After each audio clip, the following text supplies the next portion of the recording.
सही कहा, अच्छा हुआ जो हमने यहाँ पर कैंप लगाया। पर चांदनी और सुनील कहाँ गए? यार आ जाओ अब सामने, क्यों इतना परेशान कर रहा है? मुझे ढूंढ के दिखाओ चांदनी, मुझे ढूंढ के दिखाओ। तू पेड़ के पीछे है, मुझे पता है। चल निकल आप बाहर।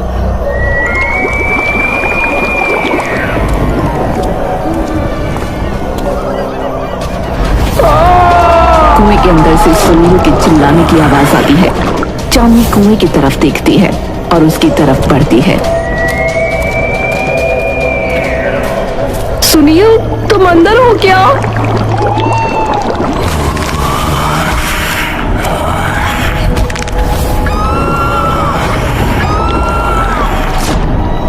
इधर रोशनी और रोहन चांदनी और सुनील का इंतजार कर रहे हैं। यार काफी देर हो गई है, कहाँ रह गए ये लोग? अरे वो देखो, वो आ रहा है धीमे धीमे। अबे जल्दी आ जा। सुनो, मैं जाके इसको लेकर आता हूँ। रोहन सुनील के पास पहुंचता है। अबे यार सिगरेट दे, अबे दे ना। रोहन सुनील का चेहरा देखकर हैरान रह जाता है। उसका चेहरा सड़ा हुआ है, उसके दांत बड़े हैं।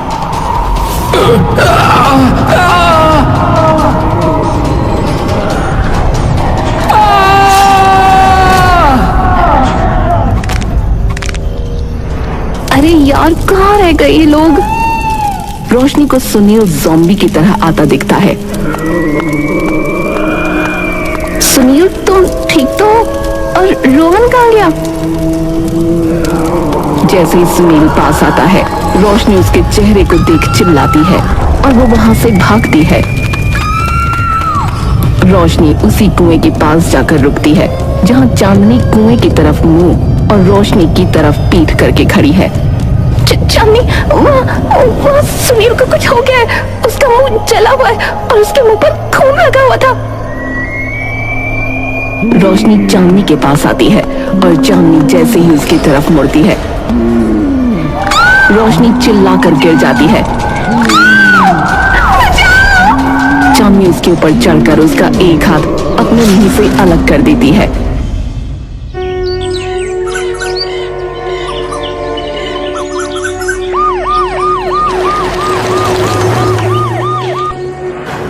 बड़ी बेरहमी से मारा है। सर अजीब सा केस है। 2 लाशें यहाँ हैं और 2 लाशें 1.5 किलोमीटर दूर। क्या लगता है किसी जंगली जानवर का शिकार हो गए क्या ये लोग?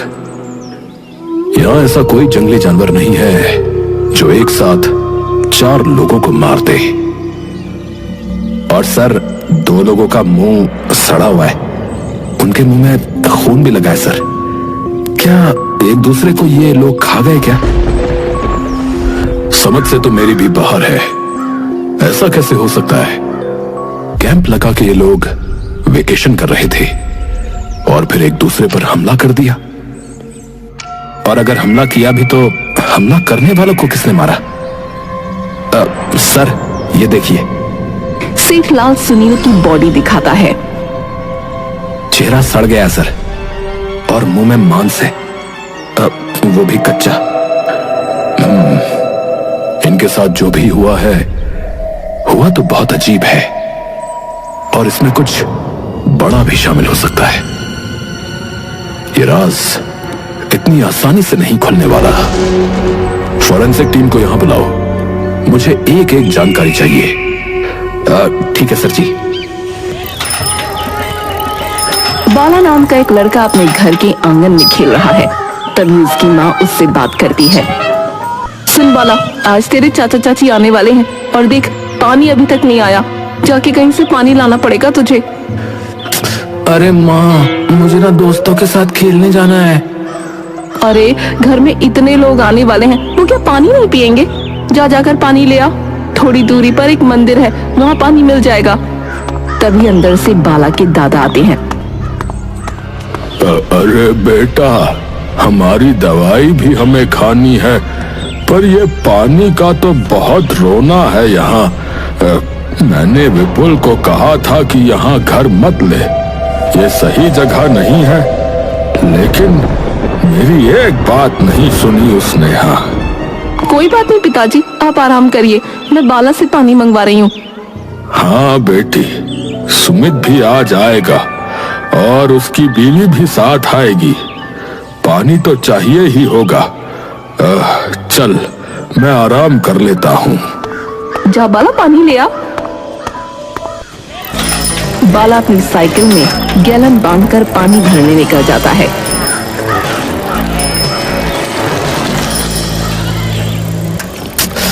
क्या यार, माँ ने किस काम में फंसा दिया। दोस्त क्रिकेट खेलने के लिए इंतजार कर रहे होंगे। मंदिर तो यहाँ से बहुत ही दूर है। तभी सामने बाला को वही कुआं दिखता है। अरे कुआं, इसमें भी तो पानी होगा। इसी से निकाल लेता हूँ ना। वैसे भी पानी को तो माँ उबालेंगी ही। पानी फिर साफ ही हो जाएगा। हाँ, ये ठीक रहेगा।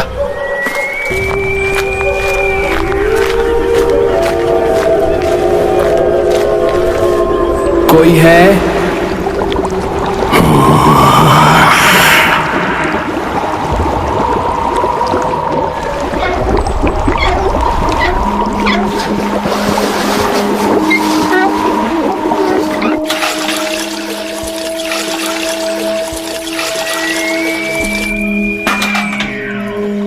चल, बहुत है इतना पानी। शाम को तो वैसे भी हमारे घर में पानी आ ही जाएगा। चलो जी, अब चलते हैं यहाँ से।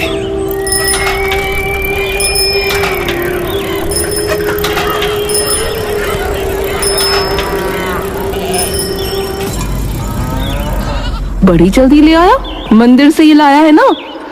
अरे हाँ माँ, मेरा ना पहला नंबर था, इसीलिए काम जल्दी हो गया। बाला की माँ पानी को उबालकर ठंडा करती है और फिर पीने के लिए अपने घर में मटके में डालकर रख देती है।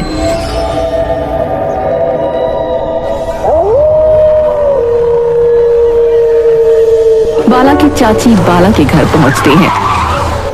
बाला के माता पिता उनका स्वागत करते हैं। आओ भाई आओ, इतनी रात कर दी आने में। अरे बस क्या बताओ यार, तूने घर ही इतना दूर ले रखा है। आते आते लग ही गया इतना वक्त है। भैया आइए अंदर।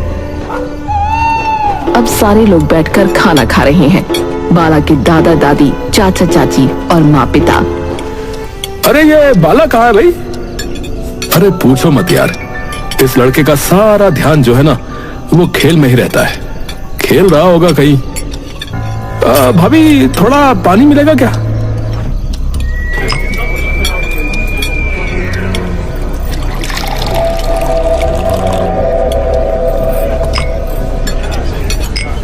भाभी चाचा को पानी देती है। पानी पीते ही चाचा को कुछ अजीब होने लगता है पेट में।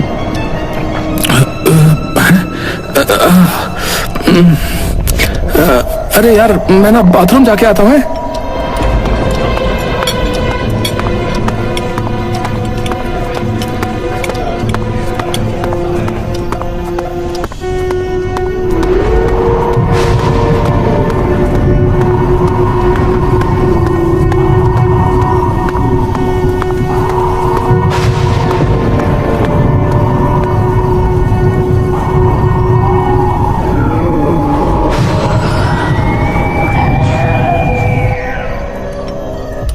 अरे भाई साहब कहाँ रह गए? इतनी देर हो गई। मैं देख कर आता हूँ। बाला के पिता बाथरूम की तरफ जाते हैं, लेकिन उन्हें छत पर से कुछ आवाजें आती हैं, जैसे किसी जानवर की गुर्राने की।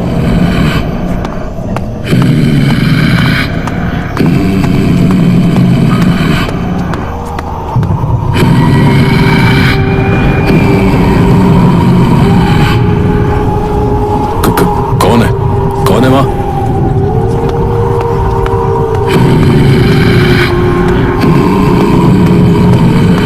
बाला के पिता देखते हैं चाचा जी अजीब हरकतें कर रहे हैं। अरे ये क्या कर रहा है तू? और तुझे क्या हो गया रे? नीचे उतर।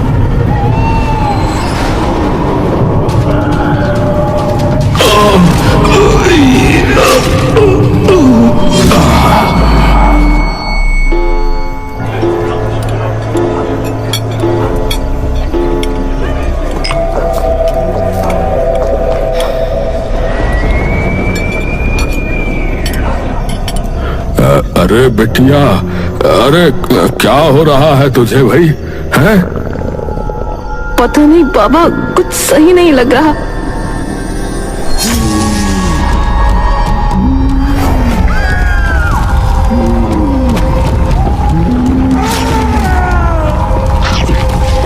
बाला की दादी रोते हुए, ये क्या किया तूने? तेरे पे कौन सी बला आ गई?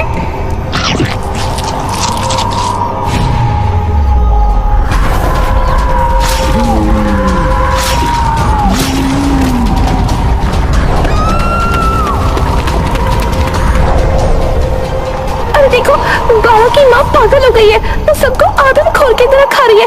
चलो यहाँ से चले।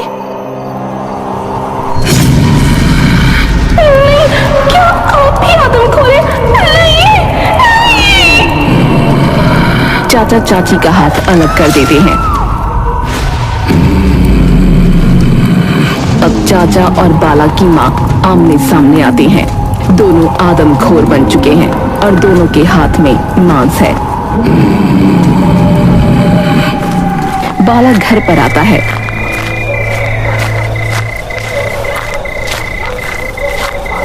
अरे आज तो चाचा चाची आने वाले थे ना, फिर घर में इतनी शांति क्यों है भाई? चलो चलकर देखता हूँ। बाला घर के अंदर आता है।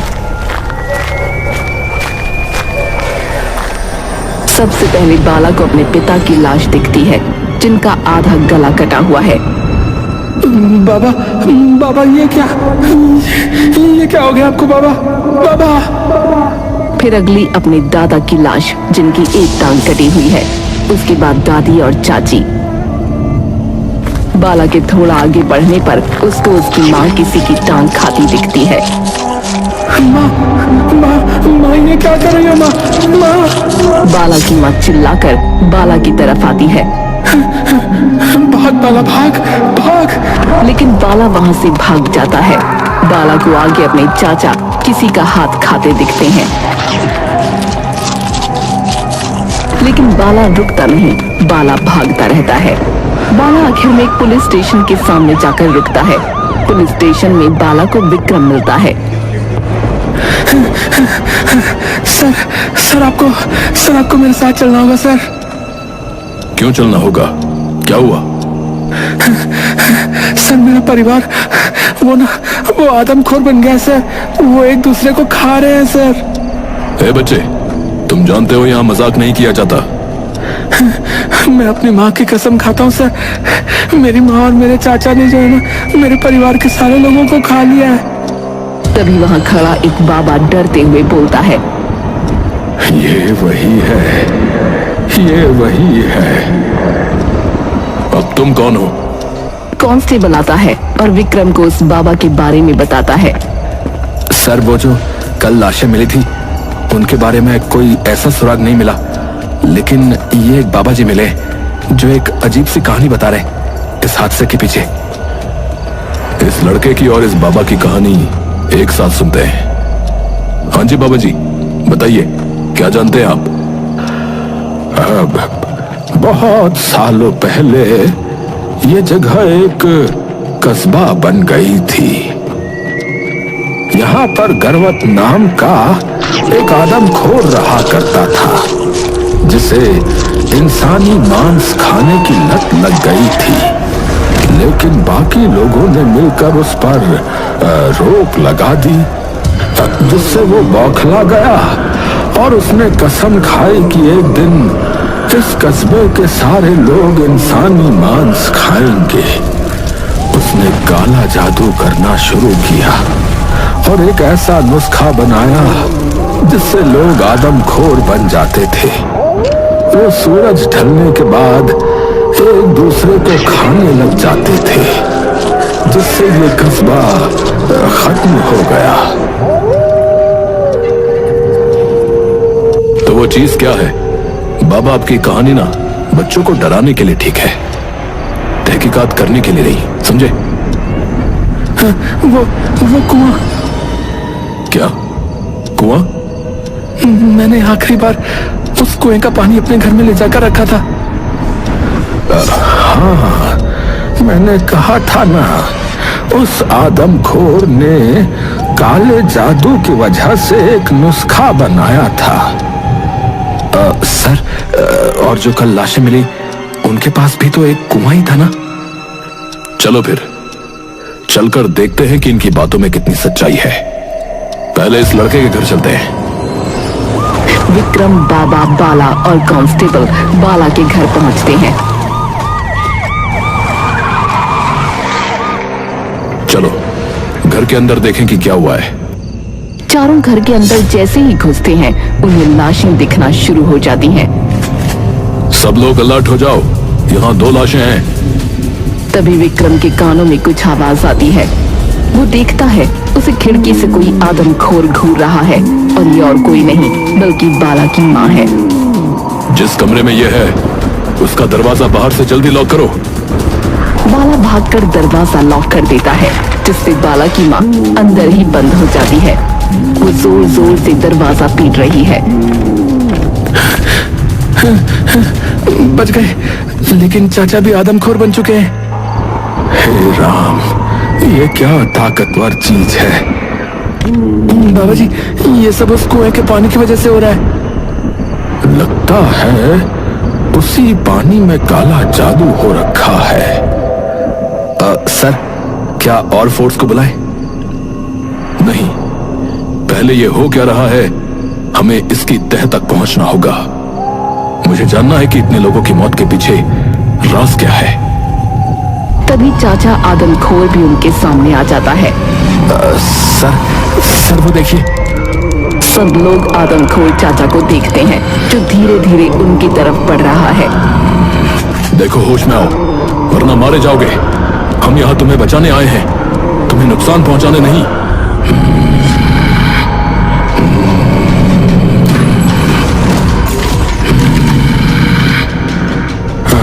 ये मरेगा नहीं, सुबह से पहले ये नहीं मरने वाला।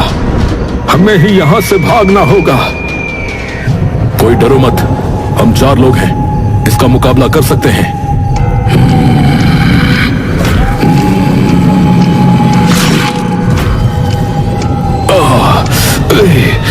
चलो भागो सब लोग गाड़ी की तरफ। सब लोग गाड़ी में भागकर बैठ जाते हैं, लेकिन अब चाचा गाड़ी के सामने है। अब क्या करेंगे सर? ये तो मर ही नहीं रहा है। वही जो आदमखोर के साथ करना चाहिए। विक्रम गाड़ी स्टार्ट करता है और चाचा को गाड़ी के नीचे कुचल देता है। गाड़ी कुएं के पास पहुंचती है। चारों गाड़ी से उतरकर कुएं के पास जाते हैं।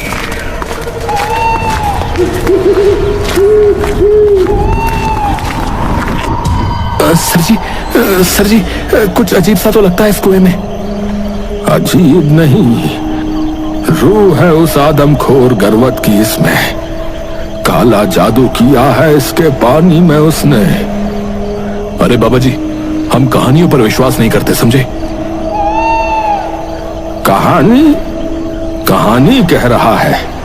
अभी मरते मरते बचा है तू उन आदमखोरों से, ये मत भूल। ये कोई वायरस भी तो हो सकता है। तुम क्या कहते हो बाला? सर जी, मुझे तो इसी कुएं में कुछ अजीब सा लग रहा है। ठीक है, तो कांस्टेबल जी उतरिए इस कुएं में और देखते हैं क्या है इस पानी में। अरे क्या तू मूर्ख है? अरे हम सब मारे जाएंगे। सर, ये क्या कह रहे हैं आप? ये हमसे नहीं होगा। अरे कुछ नहीं है इस कुएं में कांस्टेबल जी, ये ऐसी ही बातें बना रहे हैं। ये हमें मरवाएगा। तभी विक्रम गुस्से में आकर कांस्टेबल को कुएं में गिरा देता है। सर ये क्या किया आपने? क्या है कांस्टेबल जी नीचे? ये सही नहीं किया सर आपने। मैं ऊपर आ रहा हूं। ये पुलिस वाला मारेगा हमको। विक्रम बाबा के मुंह पर एक पंच मारता है और वो वहीं बेहोश होकर गिर जाता है।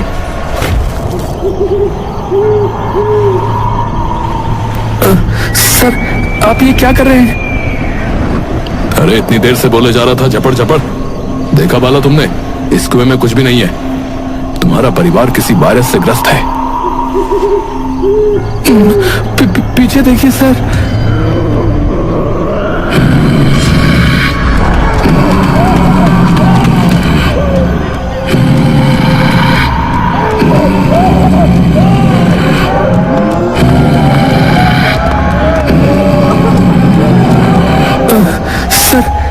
दोनों तरफ से गिर चुके हैं, ये दोनों हमें खा जाएंगे। घबराओ मत, मैं कुछ करता हूं।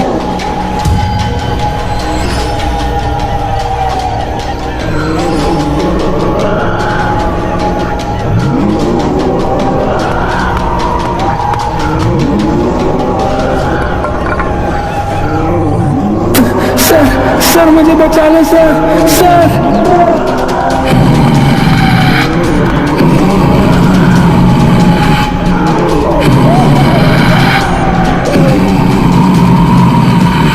तभी चाचा और कांस्टेबल दोनों जलने लगते हैं, तड़पने लगते हैं, क्योंकि अब सूरज निकल चुका है। जैसे ही उन पर सूरज की किरणें पड़ती हैं, वो मर जाते हैं।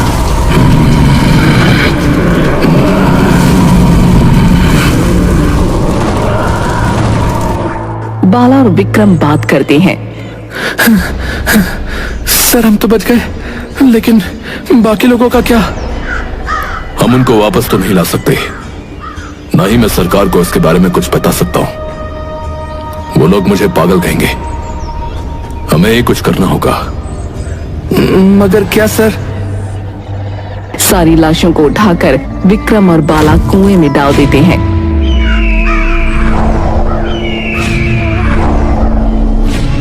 और कुएं के आगे हॉन्टेड कुआं लिख देते हैं। उम्मीद करता हूं आज के बाद कोई इस कुएं का पानी पीने ना आए।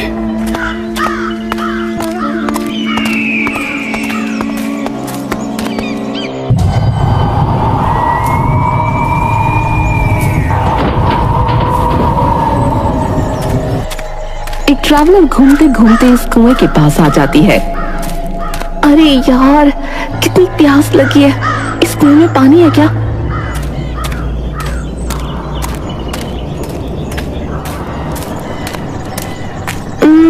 हेलो, पानी मिलेगा क्या?